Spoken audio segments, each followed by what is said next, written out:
வழங்குவதற்காக செய்தியாளர் சடையாண்டி நம்மோடு இணைகிறார். சடையாண்டி, புயல் கரையை நெருங்க நெருங்க அந்த புயலினுடைய வேகம் குறையும் அப்படின்னு சொல்லிட்டு கூறப்பட்டிருக்கிறத பார்க்க முடியுது. அடுத்தடுத்து வரக்கூடிய நேரங்களில் எந்தெந்த பகுதிகளில் என்ன மாதிரியான மழை நிலவரங்கள் அப்படிங்கிறது இருக்கும், விவரங்களை பகிர்ந்துக்கலாம். நிச்சயமா ஸ்ரீராம், இந்திய வானிலை ஆய்வு மையத்தினுடைய தென்மண்டல தலைவர் திரு பாலச்சந்திரன் அவர்கள் பல்வேறு விதமான கருத்துக்களை பகிர்ந்திருக்கிறார். புயல் எப்போது, எங்கே, எப்படி கரையை கடக்கும் என்ற முக்கியமான தகவல்களை எல்லாம் செய்தியாளர்கள் சந்திப்பில் தெரிவித்திருக்கிறார். புயல் இன்று மாலையிலிருந்தே கரையை கடப்பதற்கான அந்த ப்ராசஸிங் தொடங்கிறோம் அப்படின்றதையும் சொல்லியிருக்கிறாரு. கிட்டத்தட்ட கரையை கடக்கக்கூடிய நிகழ்வானது சில மணி நேரம், 2 மணியோ இல்லை 3 மணி நேரத்திற்குள்ளாக அந்த புயல் முழுவதுமாக கரையை கடக்கக்கூடிய நிகழ்வு நடைபெறும் என்பதையும் தெரிவித்திருக்கிறார். அது மட்டுமல்ல, புயலினுடைய முழு அளவு அப்படின்றது அந்த கண் பகுதியே 15 கிலோமீட்டர் தொலைவு இருக்கும்.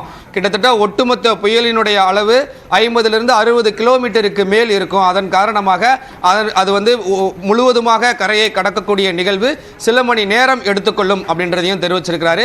புயல் தற்பொழுது சென்னையிலிருந்து 100 கிலோமீட்டர் தொலைவில் இருக்கு. அது கரையை நோக்கி மெல்ல மெல்ல நகர்ந்து வந்து கொண்டிருக்கிறது. 15 கிலோமீட்டர், 12 கிலோமீட்டர், 7 கிலோமீட்டர் என மெல்ல மெல்ல நகர்ந்து வந்து கொண்டிருக்கிறது. கரையை நெருங்கும் போது அதனுடைய வேகம் மேலும் படிப்படியாக குறையும் என்ற ஒரு கருத்தையும் அவர் பதிவு செய்திருக்கிறார். இருப்பினும் இன்று மாலையிலிருந்தே அந்த கரையை கடக்கக்கூடிய நிகழ்வு தொடரும். கரையை கடக்கும் பொழுது மணிக்கு அதிகபட்சமாக 90 கிலோமீட்டர் வேகத்தில் காற்று வீசக்கூடும் என்ற ஒரு தகவலையும் பதிவு செய்திருக்கிறார்.